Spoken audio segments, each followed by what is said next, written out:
우리가 지난 시간서부터 예루살렘에 대해서 보고 있습니다. 예루살렘은 세 개의 산으로 구성되어 있다 그랬죠? 어떤 산들이 있다고 그랬습니까? 성전산, 모리아산이 있고, 두 번째는 감람산이 있고, 세 번째는 시온산이 있죠. 자, 퀴즈. 이 중에서 제일 높은 산은 뭘까요?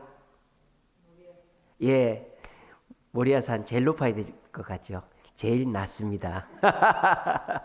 모리아산은 765m예요. 제일 높은 산은 감람산입니다. 감람산이 814m.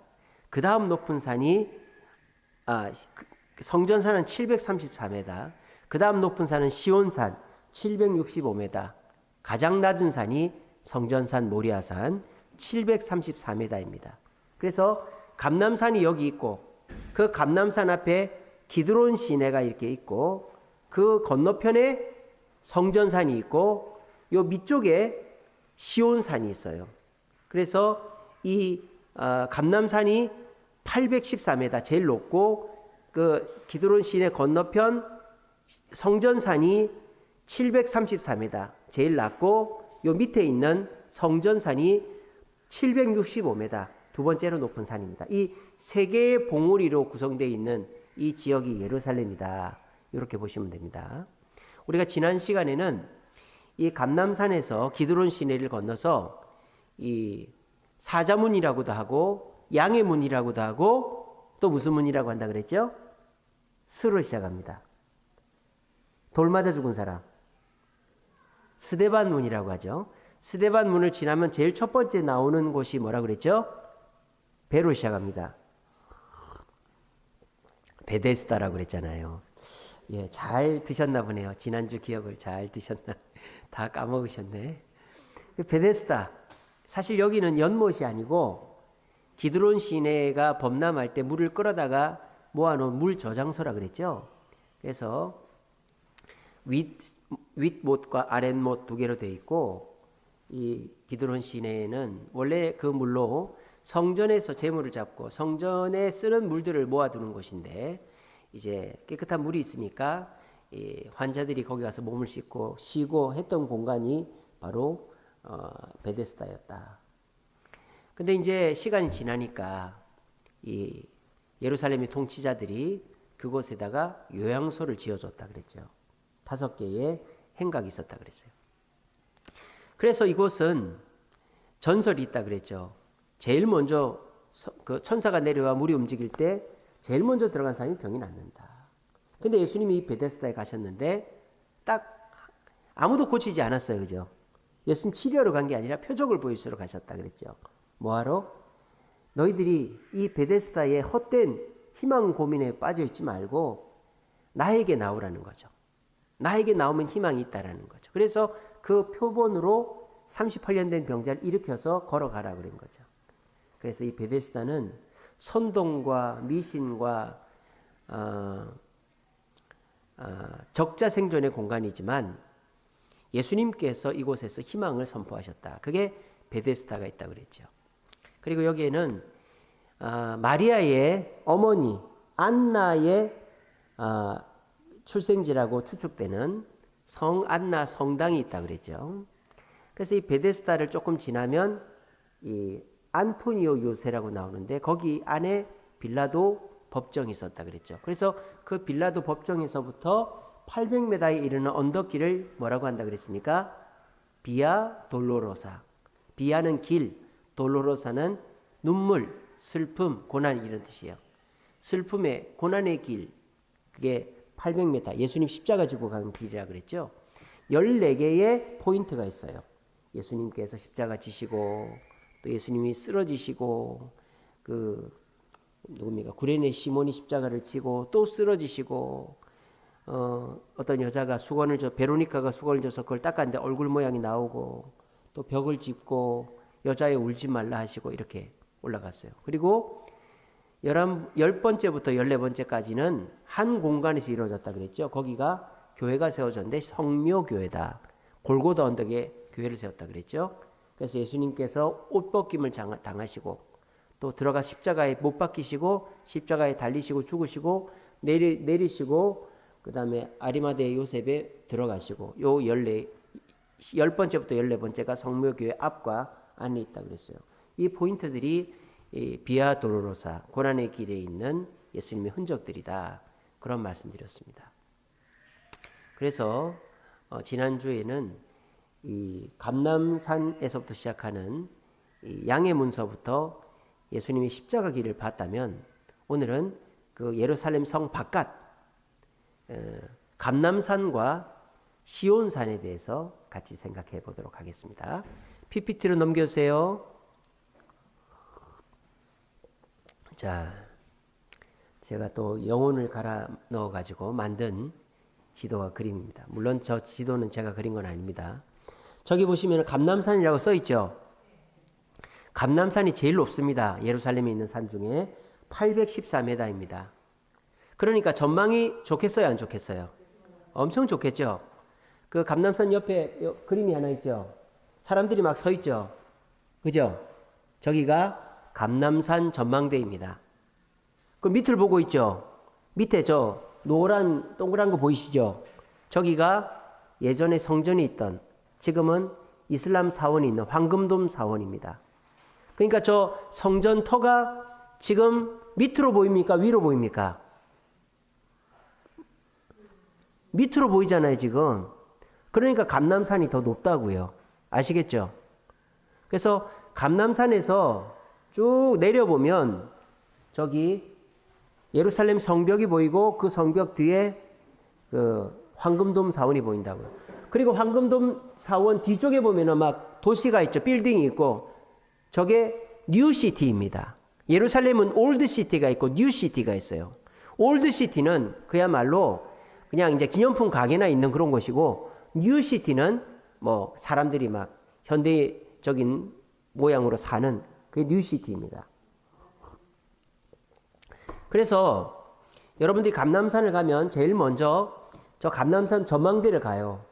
저 감람산 전망대 가시면 예루살렘이 한눈에 들어오고 예루살렘과 올드시티와 뉴시티가 다 보입니다. 저기서 보면. 그래서 감람산서부터 시작해가지고 이제 감람산에 있는 거 다 둘러봅니다. 감람산에서 뭘 보냐? 주기도문 교회, 승천교회, 눈물교회, 겟세마네 동산을 봅니다. 그리고 이제 그 베데스다 그리고 비아 돌로로사 보고 이제 통곡의 교회 이렇게 볼 수도 있고, 근데 우리 성지순례 코스는 그게 아니더라고요. 우리가 가는 성지순례 코스는 먼저 베데스다를 보고 그 고난의 길을 걷고 난 다음에 밥 먹고 감람산을 둘러보고 기드론 골짜기를 따라서 시온산을 둘러보고 호텔로 갑니다. 아시겠죠? 그래서 어쨌든 베데스다와 고난의 길과 감람산과 시온산은 하루에 다 봅니다. 그러니까 그날은 다 걸어 다닌다 생각하시면 돼요. 많이 걸어야 됩니다. 이날이 제일 힘듭니다. 성지순례 중에. 뭐 우리가 저기 시내산 올라가는 것도 힘들지만 낙타 타고 올라가고 하는 거예요. 저기는 낙타도 못 타요. 걸어 다녀야 돼요. 그러니까 그것도 얼마나 빨리 걷는지 몰라요. 이 가이드들이 저걸 하루에 다 봐야 되니까 엄청 빨리 걷습니다. 그래서 미리 알아두고 가야만 놓치는 게 없어요. 그래서 지금 말씀을 드리는 겁니다. 그래서 여기 지도 보이시죠? 지도 보시면 전망대라고 보이시죠? 전망대 옆에 주기도문 교회 있죠? 저 주기도문 교회가 뭐냐면 예수님께서 주기도문을 제자들에게 가르쳤다라는 곳이에요. 저기가. 아시겠죠? 그래서 저기 보시면 길게 이쪽 그림 보세요. 길게 복도가 쫙 있죠? 저 복도 벽에 저런 식으로 주기도문이 써 있습니다. 80개국 언어로 써 있는데 우리나라 글자로도 물론 써 있습니다. 그래서 저 주기도문 교회 가시면 예수님이 주기도문 가르친 것을 기념해서 해놨고 80개국의 주기도문이 써져 있다 하시면 되고요. 그리고 이제 전망대에서 주기도문 교회 지나면은 저 위쪽에 승천돔이라고 있죠? 보이시죠? 파란색 글자 보이십니까? 그게 이겁니다. 이거 팔각형으로 생긴 돔. 원래는 저 뚜껑, 동그란 뚜껑이 없었어요. 승천이니까. 예수님이 승천하셨으니까. 저 돔이 없었는데 이 이슬람인들이 예루살렘을 점령하고는 이 기독교를 모욕하고 기독교에 대해서 막 안 좋게 한다고 저기다가 막아버렸어요. 저렇게. 그 이슬람 양식은, 이슬람은 다 돔이죠. 그죠? 돔으로 만들어 버렸습니다. 그래서 저기를 승천교회라고 합니다. 승천교회 안에 아무것도 없어요. 조그마했습니다. 근데 저기 뭐가 있냐? 여기 제가 네모나게 해놓은 거 보이십니까? 네모난 돌이 있어요. 그 돌이 뭐냐? 예수님이 거기를 발로 밟고 하늘로 올라가셨다라고 우리가 그렇게 말하는 그런 돌이 있는데, 저게 원래 돌이 2개였다 그래요. 근데 하나는 다른 데로 옮겨가고 하나가 있다 그래요. 그래서 주기도문 교회에서 쭉 해가지고 저 승천동 갔다가 저기 눈물교회로 갑니다. 눈물교회. 자, 눈물교회는 요거예요, 요거. 자, 저기 예수님의 눈물을 본따 만들었다. 뭐 그런 뜻입니다. 그 눈물교회는 기둥이 4개가 있어요. 저렇게. 이렇게 기둥이 있는데 모서리마다 저 기둥 위에 보면은 눈물병이 이제 조각이 되어 있습니다. 우리나라 사람들은 눈물병 뭐 이런 거 별로 생각이 없는데, 저 서양 사람들은 다 눈물병을 갖고 있었어요. 집에. 개인적으로 갖기보다는 가족 단위로. 그래서 기쁜 일이 있어도 사람이 울죠. 그러면은 참 웃깁니다. 눈물병을 누가 들고 와서 눈물을 다 받아요. 이렇게 받아. 진짜로. 그리고 슬픈 일이 있어서 울잖아요. 그럼 또 받아요. 이렇게. 그렇게 해서 집안에 눈물병을 만드는 거예요. 그래, 그걸 어떻게 하느냐? 사람이 죽으면 장사 치르는 거기다 넣어줍니다. 그래서 무덤에 눈물병들이 있었어요. 진짜 이 집안 사람들이 다 모았으니까 요만한 병에 눈물이 꽤 들어 있었겠죠. 그래서 그런 병, 눈물병들을 이 중동이나 서양 사람들은 많이 만들었다 그래요. 자, 저 눈물교회는 뭐냐? 예수님이 예루살렘을 바라보면서 돌 위에 돌 하나 남지 않고 무너질 것이다 라는 걸 예언하셨죠. 그거를 기념해서 만든 거예요. 예수님이 예루살렘 보면 슬퍼하셨다라는 거죠. 그게 진짜 AD 70년, 기원후 70년에 로마의 티투스 장군이 예루살렘 진짜 돌 위에 돌 하나 안 남기고 다 무너뜨렸어요. 어떻게 된 거냐? 예루살렘 성벽이 금으로 덮여 있었거든요. 도금을 했단 말이에요. 금칠을 했다. 그걸 다 박박박박 긁은 거예요. 이 로마 군인들이. 그러면서 다 무너뜨려 버린 거예요. 예루살렘 성벽은 다 무너진 거죠. 그래서 이쪽에 눈물교회 갔다가 밑에 보면 만국교회라고 있죠. 만국교회. 자, 방송실 PPT 지워주세요. 제 얼굴 지워주세요. 방송실 제 얼굴 지워주세요. 방송실 제 얼굴, 예.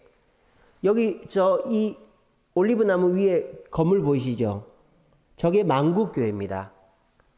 저거는 1919년서부터 1924년, 그러니까 한 5년 동안 지은 건데요. 우리나라 일제강점기 때 지은 거죠.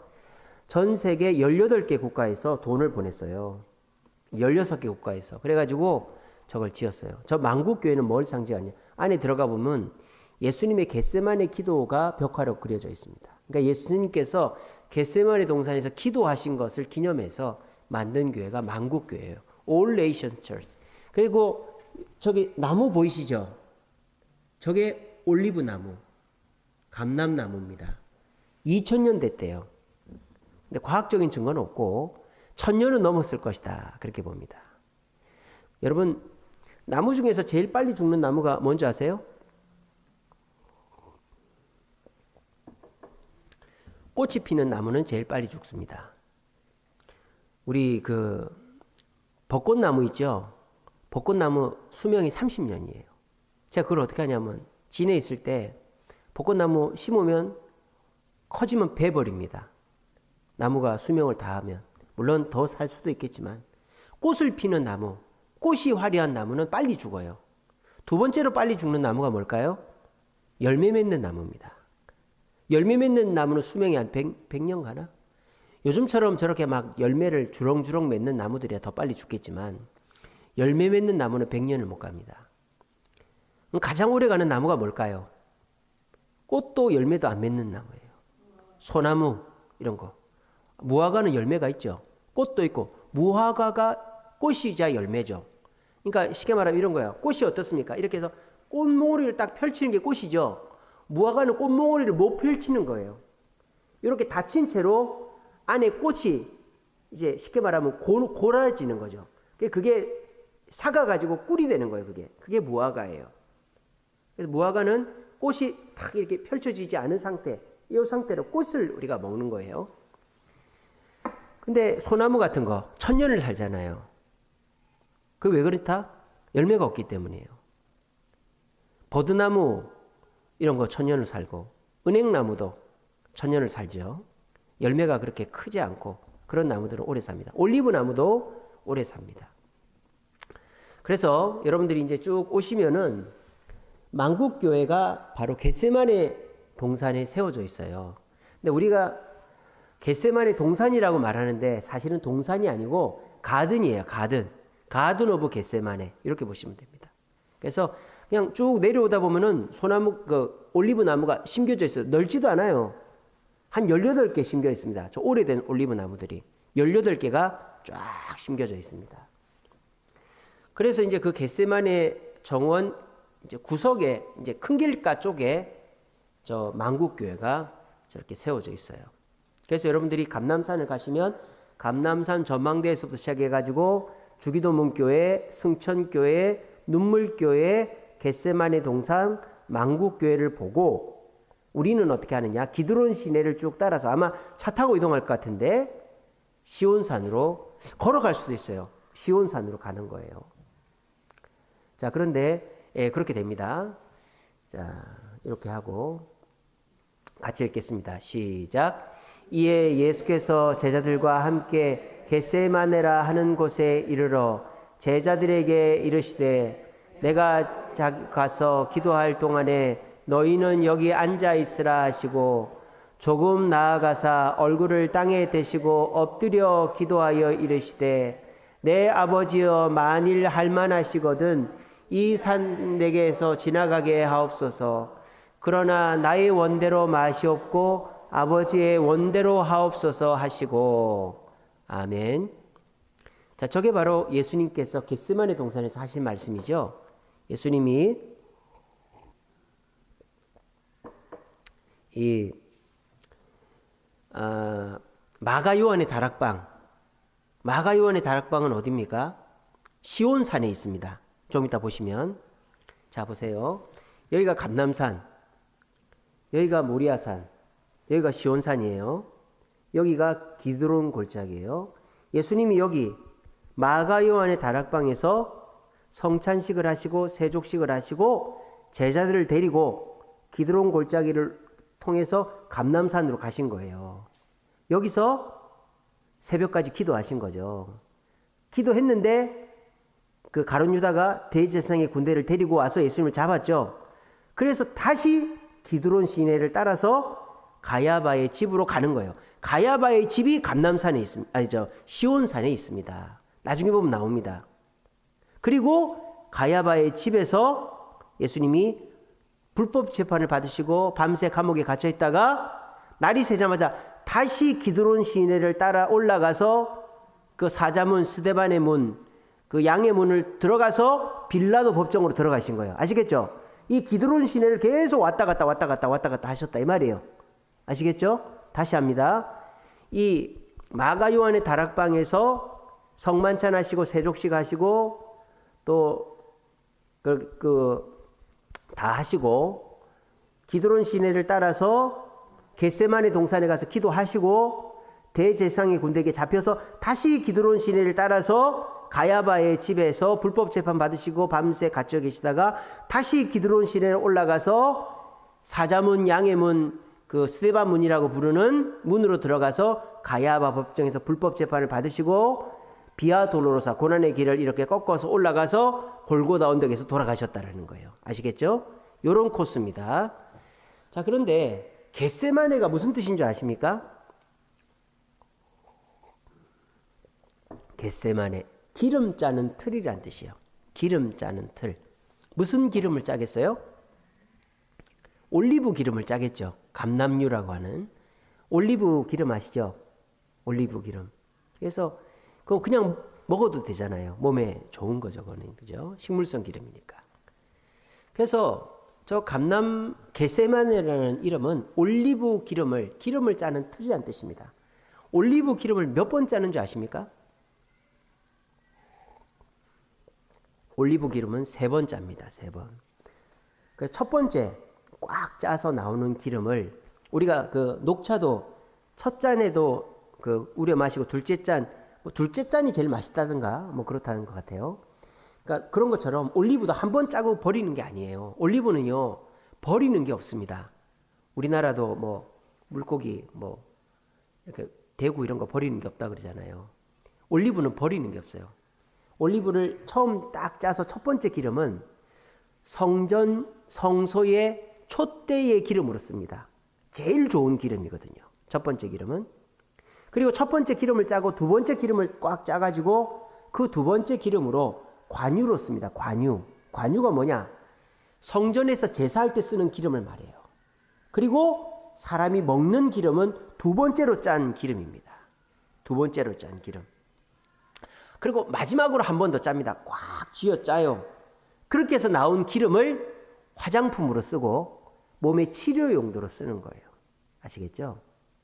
그래서 첫 번째 짠 기름은 성소의 등을 밝히는 촛대의 기름으로 쓰고, 두 번째 그걸 한 번 더 짠 기름은 이제 관유로 쓰고 사람이 먹고 뭐 부침개 하기도 하고, 그죠? 세 번째 짠 기름은 꽉 짜서 화장품이나 몸에 바르는, 그러니까 이제 그 기름은 이제 먹을 수가 없는 거죠. 마지막 기름이니까. 그러면 찌꺼기는 뭘 할까요? 찌꺼기를 가지고 이제 뭐 불 장작으로 쓰기도 합니다만은 그 찌꺼기에다가 재를 섞는데요. 재를 마지막 네 번째로 꽉 짜요. 네 번째로 짜면은 기름이 조금 나오거든요. 그 찌꺼기를 짜면은 그 네 번째 조금 나오는 기름에다 재를 섞는 거예요. 재를. 우리나라도 뭐 먹다가 이제 뭐 더 이상 할 거 없으면 뭐 물 타든지 막 그러지 않습니까? 그죠? 죽을 끓이든지. 그런 것처럼 올리브를 3번 짜면은 이제 끝인데 마지막으로 짜면 조금 나온단 말이에요. 막 긁고 가지고 거기다가 재를 섞어 가지고 비누를 만듭니다. 비누를. 그래서 이 올리브는 4번 짜는 거예요. 4번.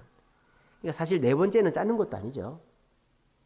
자, 그러면 우리 예수님께서 저 겟세마네 동산에 기도하시고 십자가에 달려 죽으신 것이 하필이면 이 올리브 기름 자른 것과 딱 맞아요. 우리 예수님이 겟세마네 동산에서 몇 번 기도하셨죠? 3번 기도하셨죠. 그래서 예수님 뭐랍니까? 이 잔을 내게서 옮겨달라고, 십자가 안 지게 해달라고 기도하지 않습니까? 첫 번째 기도했습니다. 하나님 대답을 안 합니다. 두 번째 기도했습니다. 대답 안 합니다. 세 번째 기도했습니다. 그래서 예수님 그 다음에 어떻게 합니까? 십자가 지러 가시겠다고 하시는 거죠. 예수님이 겟세마네 동산에서 첫 번째 짜내고 두 번째 짜내고 세 번째 짜낸 거예요.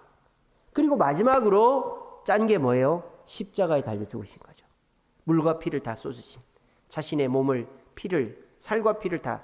그래서 마지막 4번째 올리브를 짜서 재와 섞어서 비누를 만들듯이 우리 예수님이 그렇게 4번이나 자신을 갖다 바쳤다라는 거예요. 저는 여기에서 어떤 영적인 의미를 찾았느냐, 여러분들은 내가 막 갈등하고 말이죠, 내가 화를 내고 내가 욕심을 내고 내가 게으르고 그런 마음이 막 들을 때에는 내가 죄 짓는 것 같아요. 그렇지 않습니다. 저는 그렇지 않다고 생각해요. 우리가 기도는요, 막 내가 겸손하고 정직하고 거룩하고 주님 보시기에 합당할 때만 하는 것만 기도라고 생각해요. 그렇지 않다 이 말이에요. 기도는 내가 욕심이 많고 내가 화가 나고 내가 너무 슬프고 내가 막 누구를 죽이고 싶고 때리고 싶고 이럴 때 하는 기도가 진짜 기도다. 올리브유는 첫 번째 짠 올리브유를 최고의 올리브로 친다고요. 아시겠어요? 여러분들이 막 마음이 요동이 칠 때, 화가 날 때, 우울할 때, 답답할 때, 막 기분이 나쁠 때, 막 누구를 때려 죽이고 싶을 때, 그때 나와서 하는 기도가 진짜 기도다. 그때 짠 기름이 성전 촛대에 드리는 기름처럼 여러분들의 그 날 것, 정말 갈등하는 그 마음을 주님께 들고 나오는 그것이야말로 여러분의 마음을 주님 앞에 드리는 기도이기 때문에 최고의 기도다라는 것입니다. 아시겠죠? 그래서 많은 분들이 기도는 내 마음이 정리가 되고 내가 좀 안정이 되고 내가 좀 고상해진 다음에 한다고 생각하는데 그렇지 않습니다. 그러면 기도의 기회를 놓칠 수 있어요. 내가 막 지금 너무 화가 나고 너무 슬프고 너무 답답할 때 그때 하는 기도가 올리브 첫 번째 짠 그 귀한 기름처럼 하나님께 정말 응답되어지는 기도다. 왜? 그 기도를 주님이 받으시고 우리의 그 마음을 진정시켜 주시기 때문이다라는 거예요. 예수님이 이 잔을 안 지게 해달라고 지금 그렇게 기도하지 않습니까? 아버지 만일 할만하시거든 이 잔이 내게 지나가게 해달라. 이런 말을 하는 게 참 이게 말이 안 되잖아요, 예수님이. 근데 이 기도야말로 진짜 기도다라는 것입니다. 아시겠죠? 그러니까 여러분들도 정말 내가 지금 너무 화가 나고 스트레스 받고 이럴 때는 기도도 안 나오잖아요, 그죠? 근데 그때 하는 기도가 진짜 기도다. 제가 오늘 새벽 기도 때 그런 말씀 드렸죠. 저희 부천회관교회 부목사님 한 분이 사임하라고 그랬더만 곧바로 기도실에 가서 엉엉 울면서 교회가 떠나가라고 다 들리게 하나님 어떡하면 좋습니까? 애가 셋인데. 그래 어떻게 됐다고 연말에 이제 물론 시골 교회지만 담임으로 가셨다고요. 하나님과 연결되는 거 이것이 우리에게 주는 축복이 뭐다? 우리는 절대 망하지 않는다는 것입니다. 첫 번째 올리브오일에서 짜낸 그 기름 그것이 가장 귀한 기름이듯이 내가 감정이 요동치고 내가 너무 힘들고 어려울 때 그때 주님께 나와서 무릎 꿇는 그 기도야말로 최고의 기도다라는 걸 기억하시기 바랍니다. 그리고 우리 예수님은요.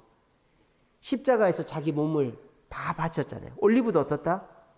남은 기름까지 재와 섞어서 비누를 만들고 그리고 그 남은 찌꺼기들은 그 나무가 없잖아요. 이스라엘에. 불 피울 때 재료로 쓴다라는 거예요. 이게 바로 희생이다. 희생은 하나도 남김이 없이 희생하는 것이 희생이다라는 거예요. 또 한 가지 참 재밌는 게 있습니다. 자, 나무들은요 병충해가 심하잖아요, 그죠? 저 올리브 나무니까 올리브가 기름이 있지 않습니까? 그러니까 해충이 얼마나 많이 달라붙겠습니까? 그래서 과일나무 이런 거는 해충이 많죠. 그래서 유실수들은 이 농사 짓기가 참 힘들어요. 올리브도 마찬가지입니다. 중동 지역에는 뭐가 많냐? 메뚜기가 많아요. 메뚜기 떼가. 지금도 그렇습니다. 요즘에 여러분 이렇게 밤에 돌아다녀 보시면은 가게 앞에 하루살이 어마어마하게 매달려 있죠. 그게 한강에 수온이 올라가고 유속이 낮아지면서 이게 알을 까가지고 그게 막 온 천지 지금 난립니다, 지금. 그런 것처럼 메뚜기 떼가 지역을 다니면서 아프리카와 중동 지역의 농작물을 다 먹는 거예요. 근데 저 올리브 나무는 살아 있습니다. 2000년을 살아 있단 말이에요. 어떻게 그렇게 살아 있는 줄 아세요? 메뚜기 떼가 올리브 나무를 공격을 합니다. 그럼 당해요. 이 올리브 나무가 갉아먹힌다 이 말이에요.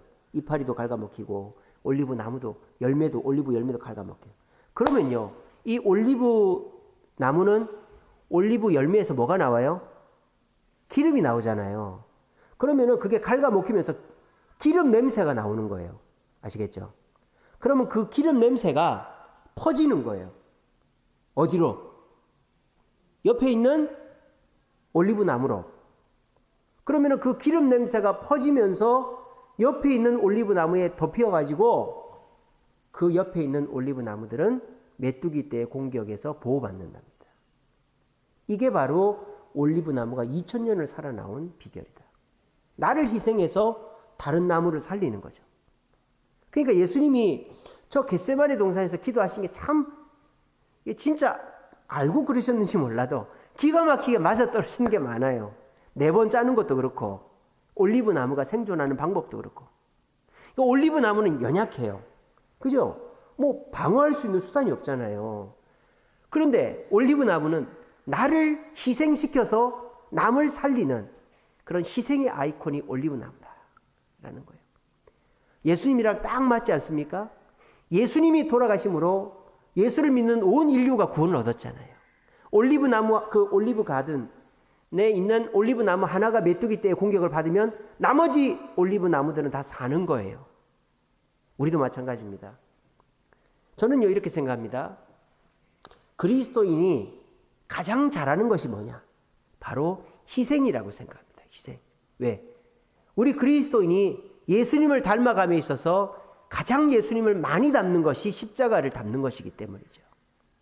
그래서 우리 그리스도인이 해야 될 것들이 많이 있지만 가장 우리가 해야 될 것 중에 하나가 희생이다. 그렇게 생각해요. 근데 우리가 희생한다라는 것은 어떻습니까? 이해가 안 되죠. 예수님도 십자가가 이해가 안 됐잖아요. 여러분들도 누군가를 위해 희생할 때 이해가 안 됩니다. 왜 나만 이래야 되냐? 저 사람은 기세등등하게 저러는데 왜 나만 맨날 사과를 해야 되냐? 저 사람은 자기가 잘못했는지도 모르는데 왜 나만 이래야 되냐? 나만 왜 이 고생을 해야 되냐? 이해가 안 돼요. 희생이라는 거는. 또 희생은 끝이 보이지 않죠. 참 저 사람은 배알도 없다. 어떻게 나를 볼 때마다 달라고 그러고 맨날 나한테 뭐 저러냐. 그래서 주변 사람들이 그러잖아요. 적당히 하라고 적당히 하라고. 언제까지 이용당할 거냐고. 희생에는 끝이 없어요. 그리고 희생에는 보상이 없죠. 알아주질 않아요. 그죠? 내가 희생한다고 내가 희생해준 그 사람이 날 알아줍니까? 그건 희생이 아니죠. 그건 희생이 아니에요. 희생은 내가 아무리 봉사를 해도 안 알아주는 게 희생입니다. 근데 이 희생이 누구를 가장 많이 닮은 거다? 예수님을 가장 닮은 거다. 올리브 나무가 메뚜기 떼의 공격을 받아서 자기 몸이 갉아먹힐 때 자기 몸에서 나는 냄새들을 옆에 올리브 나무에 퍼뜨려서 메뚜기들이 그 나무들을 지나가게 하는 것처럼 저와 여러분들이 내가 주님 앞에 헌신함으로 이 교회에 성도들이 정착을 하고 내가 헌신함으로 성도가 변화가 되고 내가 헌신함으로 주님이 영광 받으신다면 내가 헌신해야지. 이 마음을 가지고 희생할 때 우리는 예수님을 닮은 그런 성도가 되는 거예요.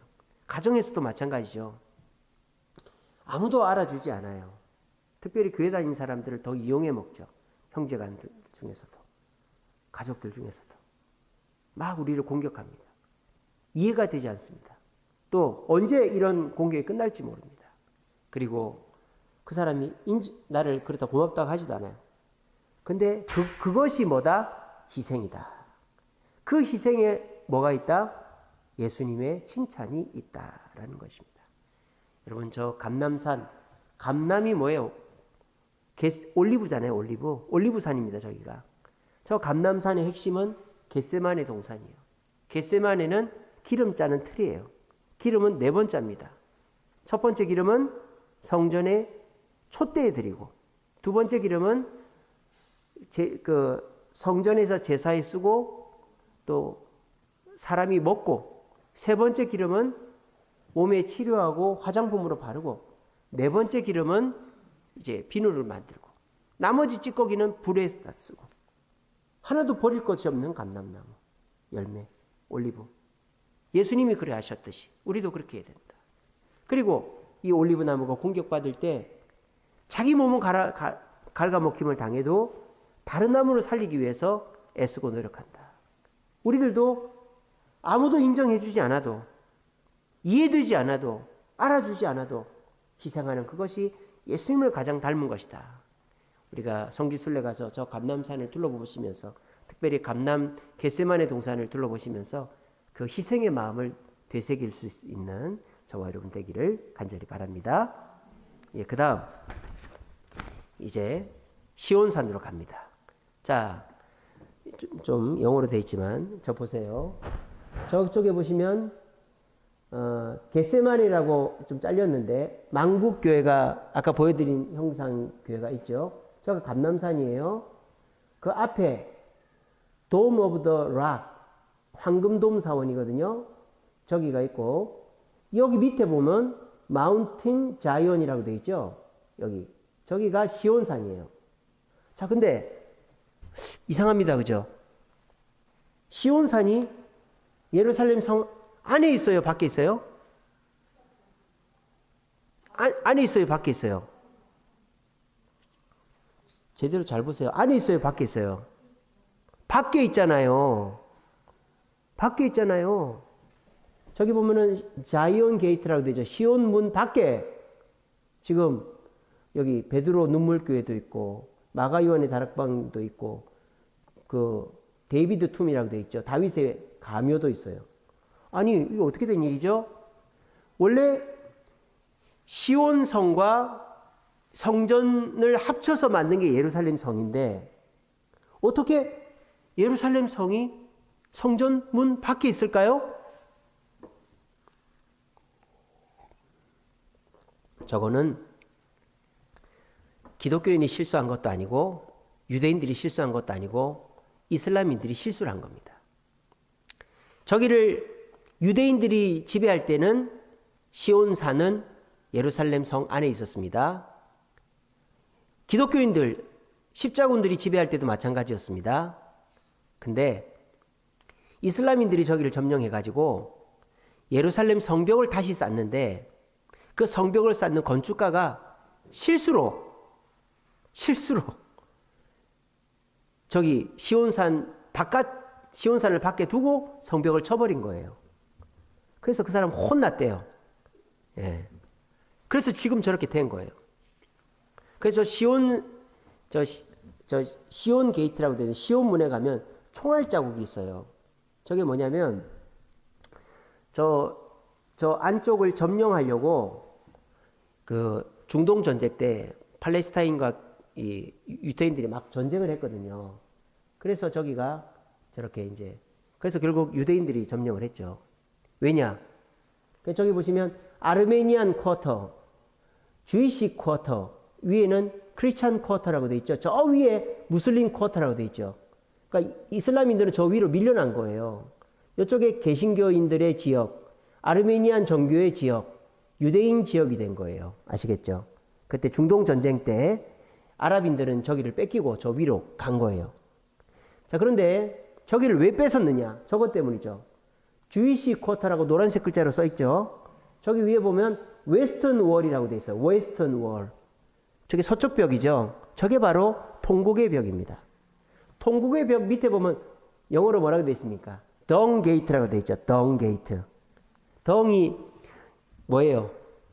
한국말로 똥이 영어로 덩입니다. 덩. 그래서 분문입니다. 저게 분문. 저번에 말씀드렸죠. 성전에 있는 모든 그 분녀들은 절로 왔다 갔다 한다고. 그래서 저 분문 위에 웨스턴 월이라는 것이 지금 유일하게 남아있는 예루살렘 성전 벽입니다. 예, 그렇게 됩니다. 그래서 우리가 감람산을 둘러볼 때 저쪽에 있는 데이비드 툼이랑 마가요한의 다락방이랑 그리고 처치 오브 세인트 피터 교회랑 보고 시온 문으로 들어가서 저기 통곡의 교회까지 보게 됩니다. 아시겠죠? 자, 그러면 첫 번째로 볼 것은 이쪽에 보이시는 저기가 마가요한의 다락방이에요. 2층으로 되어 있죠. 여기 보이시죠? 위쪽에 창문 나 있는 거 보이시죠? 그게 마가요한의 다락방이에요. 여러분들이 다락방이라고 하니까 무슨 우리나라 다락처럼 조그만 것 같죠? 옆에 있는 저곳이 내부입니다. 기둥이 8개가 있고요. 중간에 기둥이 또 3개가 있어요. 엄청나게 큽니다. 마가요한의 다락방이. 그리고 저 마가요한의 다락방은 우리 개신교회에게는 엄청 중요한 곳이죠.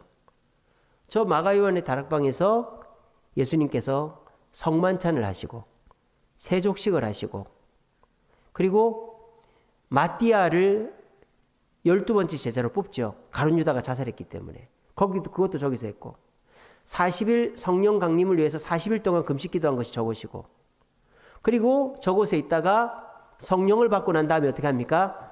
베드로와 제자들이 저 창문을 열고 예수님 부활하셨다고 선포한 곳이 저 마가요한의 다락방입니다. 저곳을 유대인들이 뺏은 거죠. 팔레스타인 사람들한테 전쟁을 해가지고 뺏어가지고 저기를 어떻게 쓰느냐. 2층은 마가요한의 다락방 교회로 쓰고 1층 있죠. 1층. 저 1층은 뭐냐? 데이비드 툼입니다. 다윗의 가묘. 제가 여기 조그맣게 그림으로 해놨는데 저 시커먼 관이 있어요. 시커먼 관이 있는 저게 다윗의 가묘입니다. 왜 저기다 해놨느냐? 열왕기상 2장 10절에 보면 다윗이 죽음에 다윗성에 장사했다라고 되어 있고 다윗성이 어디 있어요? 시온산에 다윗성이 있었거든요. 그러니까 아마 저쯤에다가 다윗의 묘를 만들었지 않을까. 그래서 다윗의 가묘라고 하는 거예요. 그리고 저 시커먼 그 관 뒤쪽에 보면 벽이 거먹게 그슬러져 있죠. 저 이슬람 사람들이 쳐들어와 가지고 태워버려 가지고 불이 나 가지고 그을린 자국 그대로 있어요. 그래서 여러분들이 저기 가시면 2층에 마가요한의 다락방을 보시고 1층으로 내려가시면 다윗의 묘를 볼 수 있습니다. 근데 남자가 들어가는 곳과 여자가 들어가는 곳이 달라요. 남자가 들어갈 때에는 머리에 케파라는 게 있어요. 이 머리 정수리가 보이면 안 돼요. 하늘에서 하나님이 이렇게 보는데 이 정수리를 보이지 않게 하라고 율법이 되어 있거든요. 그래서 그 동그란 흰색 모자를 써요. 이렇게 빌려줍니다. 안 사도 돼요. 그래서 그거를 쓰고 들어갔다가 나올 때 반납하는 거예요. 종이로 되어 있습니다. 그래서 그거 쓰고 가서 이렇게 생겼구나 하고 보고 나오면 돼요. 그리고 여자들은 옆에 파티션으로 나눠져 있거든요. 옆에 여자가 들어가는 대로. 그 여자들은 어깨가 보이는 옷이나 무릎이 드러나는 치마를 입으면 안 돼요. 그래서 반팔을 입더라도 여기까지 와야 되고 치마를 입더라도 무릎 밑으로 내려. 안 그러면 못 들어갑니다. 그런 옷을 입어야 되는 것이 바지 입어도 되죠. 바지 입어도 됩니다. 그래서 그곳이 저 마가요한의 다락방이에요. 그러니까 한 곳에 가면 두 개를 다 보는 거예요. 아시겠죠? 그리고 조금 가면은 이쪽쯤 오면은 이쪽에 보시면 처치 오브 세인트 피터라고 되어 있죠. 저기가 베드로 통곡교회입니다. 베드로 통곡교회. 저 베드로 통곡교회는 어디에 세웠느냐? 베드로가 어디서 통곡을 했죠? 베드로가 왜 통곡을 했습니까? 예수님을 뭐 했기 때문에? 부인했기 때문에. 몇 번을 부인했죠? 3번을 부인했죠. 그 어디서 부인했습니까? 대제사장의 뜰에서 부인했죠. 대제사장 가야바의 뜰에서 부인했죠. 바로 저 베드로 통곡교회가 대제사장 집에 세웠어요. 그래서 저기 가면 대제사장의 집터가 있습니다. 그래서 이 베드로가 예수님이 제가 아까 말씀드렸죠. 저기 겟세마네에서 쭉 와가지고 마가요한의 다락방에서 식사하시고 세족식 하시고 다시 쭉 올라가서 겟세마네 동산에서 밤새도록 기도하시다가 제상들이 잡혀서 기드론 시내로 여기 보죠. 그 밸리 오브 더 기드론이라고 되어 있잖아요. 노란색으로. 기드론 시내를 쭉 따라가지고 이 처치 오브 더 세인트 피터 베드로의 통곡교회로 온 거예요. 가야바의 집이죠. 옛날을 말하면. 저기 밤새 계시다가 아침에 해 뜨자마자 제사장이 다시 겟세마네로 가서 저기 라이온 게이트라고 위에 있죠. 저기 이제 사자문, 뭐 양의 문, 스데반 문이라고 합니다. 저 사자문으로 들어가서 이제 보면 비아 돌로로사라고 돼 있고 이렇게 길이 있죠. 그래서 그쪽에 빌라도 법정까지 데려가시는 거예요. 그런 코스입니다. 그러니까 여러분들이 성지순례 가기 전에 이런 것들을 머릿속에 담아두고 가면 유익합니다. 안 담아두고 가면 내가 지금 어디를 걷고 있는지를 몰라요. 내가 지금 걷고 있는 데가 어딘가 이런 걸 좀 알고 가야 됩니다. 그래서 베드로가 대제사장 가야바의 뜰에서 울었거든요. 그래서 거기다가 교회를 지은 거예요. 거기 가면 예수님이 갇혀 있었던 감옥이 나오는데 감옥이 그냥 집에다가 창살이 있는 데가 아니고 밑으로 구멍을 파놓은 거예요. 구멍을. 그래서 사람을 어깨에 줄을 달아가지고 구멍으로 집어넣는 거예요. 구멍 안에 갇혀 있는 거죠. 끄집어낼 때도 줄을 내려서 끈을 달아서 구멍에서 끄집어내는 그런 굴이 옛날 로마 시대 때 굴입니다. 그래서 예수님이 저 가야바 법정, 가야바 집터에서 재판을 받으실 때 베드로가 거기까지 따라갔는데 가야바의 여종이 너 저 사람과 한 패지 이랬더니 아니라고 그러잖아요.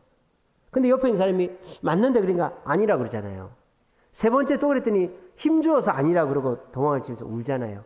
그래서 베드로 통곡교회다 하는 거예요. 베드로 통곡교회가 이겁니다. 이거. 자, 그래서 이 베드로 통곡교회 십자가 위에 저기 제일 높은 십자가 말고 그 밑에 십자가 위에 뭐가 있느냐? 달기 있어요. 달기. 닭. 잘 안 보이시죠? 성지순례 가서 확인하시기 바랍니다. 십자가 위에 닭 모양을 딱 달아놨어요. 베드로의 통곡을 상징하는, 닭이 울 때까지 통곡했잖아요. 그죠? 그래서 저기가 베드로 통곡교회입니다. 자, 방송실 제 얼굴 지워주세요. 저기가 통곡의 벽입니다. 통곡의 벽. 저기를 웨스턴 월이라 그래요. 어떻게 된 거냐? 자, 성전이 이렇게 있습니다. 성전이 이렇게 있는데 이 서쪽이 조금 이 경사가 진 거예요. 경사가 지면은 사람들이 뭘 만들죠? 옹벽을 만들죠. 옹벽을 직각으로 만들어서 이 성전이 이게 힘을 받고 무너지지 않게 하죠. 그죠? 바로 저 옹벽이 저 웨스턴 월입니다. 그러니까 이 옹벽 위에 성전이 세워진 것이죠. 그러니까 로마인들이 어떻게 했다? 와가지고 성전은 다 무너뜨린 거예요. 성전은. 근데 이 오른쪽에 서쪽에 이 옹벽이 남아 있었던 거죠. 사실 이거는 성전벽이 아니에요. 옹벽이지. 근데 어쨌든 유대인들이 만든 성전의 일부이기 때문에 저기를 성전벽, 통곡의 벽이다. 그렇게 합니다. 저 그림 자세히 보시면 넓은 광장이죠.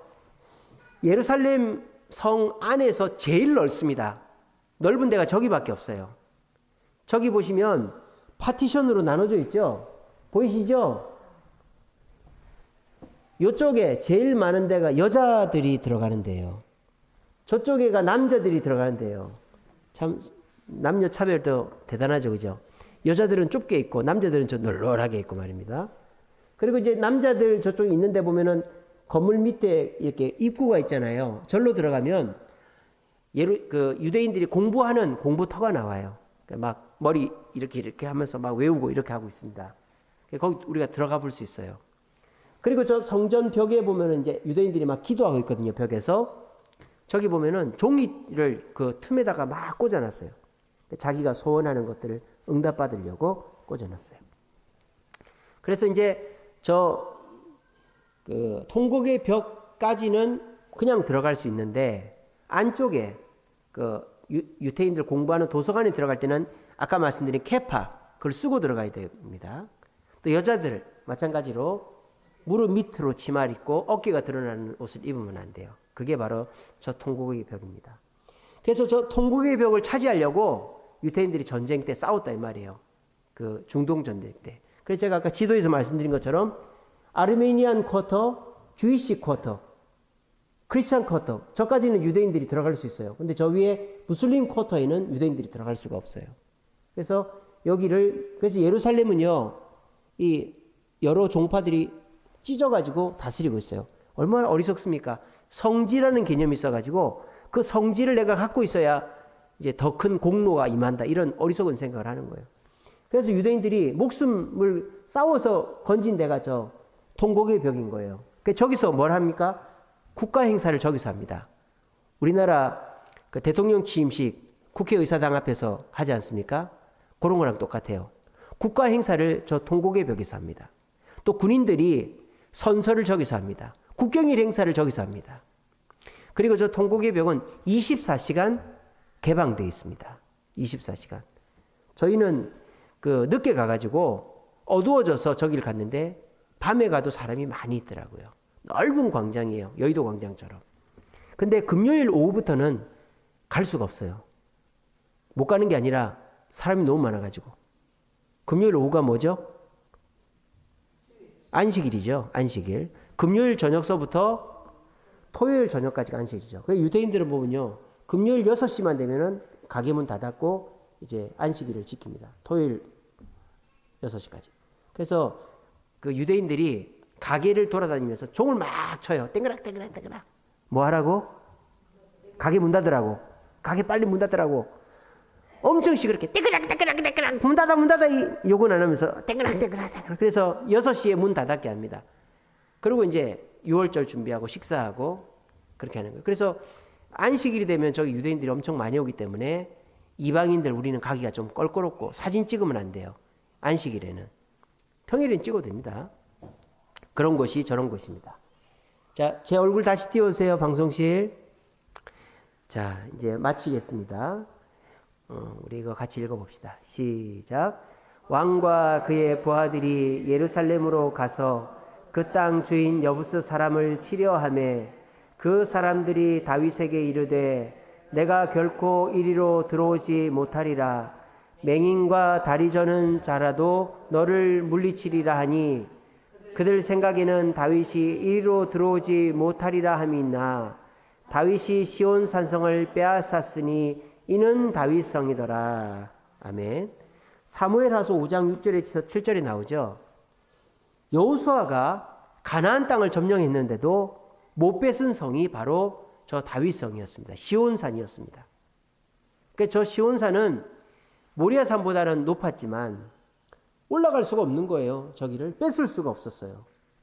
여호수아도 못 뺏었고 저 지역을 다스리던 유다 지파도 못 뺏었어요. 저 여부스 성을. 그러니까 이 여부스 사람들은 자부심이 굉장히 강했죠. 저 가나안 땅의 모든 민족들이 망했는데 우리 여부스 성만은 남아있다는 거죠. 우리는 유태인들로부터 살아남았다는 거예요. 이스라엘 민족으로부터. 근데 다윗이 사울이 죽고 전체 이스라엘의 왕이 된 다음에 저 여부스를 꼭 차지해야 되겠다는 거죠. 왜? 가나안 땅에 점령 못한 곳이 저기밖에 없거든요. 근데 다윗이 아무리 공격을 하려고 해도 언덕을 타고 올라가야 되고 저기 점령할 수가 없는 거예요. 그러니까 저 여부스성 사람들이 놀리는 거죠. 뭐라고 놀린다? 맹인과 다리 저는 자라도 너를 이기겠다. 그러니까 너는 우리를 못 이긴다 그러는 거예요. 근데 그 뒤에 뭐라고 돼 있죠? 다윗이 시온 산성을 빼앗았다 그랬죠. 어떻게 빼앗았을까요? 그 비밀이 바로 하나님의 지혜다라는 거예요. 하나님이 다윗에게 지혜를 주셨어요. 자, 저 여부스 성은 물이 없어요. 안에 물이 없다는 말이에요. 예루살렘도 마찬가지죠. 그 골짜기에 물을 끌어다가 모아서 썼다 그랬죠. 저 시온산도 높은 산이기 때문에 물이 없어요. 그럼 어떻게 됩니까? 물을 퍼와야 돼요. 시온산 밑에 기온샘이라고 있어요. 기온샘. 그 물길이 이래 따라서 지나가는데 이 시온산에서 굴을 파가지고 이렇게 계단을 내려가서 이렇게 우물을 이렇게 판 거예요. 수직으로. 그래서 이 밧줄로 물을 퍼서 이게 시온산 여부스성 안에서 사람들이 물을 쓴 거예요. 하나님께서 지혜를 주셔가지고 그 여부스 사람들의 그 기온샘에서부터 연결되는 물길을 다윗이 알아낸 거예요. 그래서 다윗의 특공대가 그 기온샘부터 시작하는 물길을 따라가가지고 그 이렇게 수직으로 되어 있는 그 우물을 이렇게 막 올라간 거죠. 올라가서 또 살금살금 가서 그 여부스 수비대를 죽여버리고 그 군인들을 밧줄로 한 명씩 두 명씩 끌고 올라가지고 몰래 성 안에 잠입을 해서 성문을 열어서 여부성을 점령합니다. 아주 쉽게 점령합니다. 아주 부하들 많이 죽지 않고. 이게 뭐예요? 하나님의 일하십니다. 우리가 하나님과 연결되면 어떻게 된다?